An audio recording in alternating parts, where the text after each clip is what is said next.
কলকাতা পুলিশের তরফে আবার বাধা।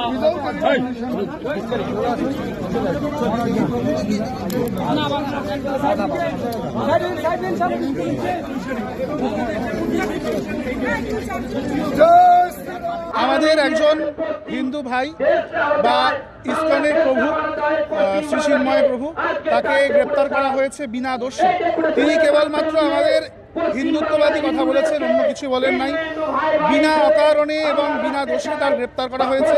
তার আমরা নিঃস্বার্থ ফেরত চাইছি এবং কোনো স্বার্থ থাকবে না তার, আমরা পুনরায় তার নিষ্কৃতি চাইছি।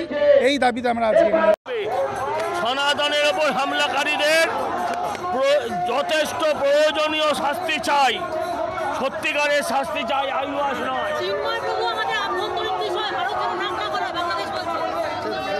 ভারতবর্ষ না থাকলে বাংলাদেশ হতো না।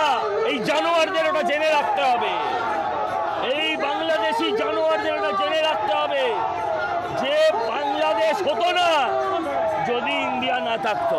বেরিয়ে আসুন, নিজের ভিটে মাটি, গোলার ধান, পুকুরের মাছ, আদরের কন্যা সন্তানটিকে রক্ষার স্বার্থে বেরিয়ে আসুন। ওপর বাংলাতে আপনারা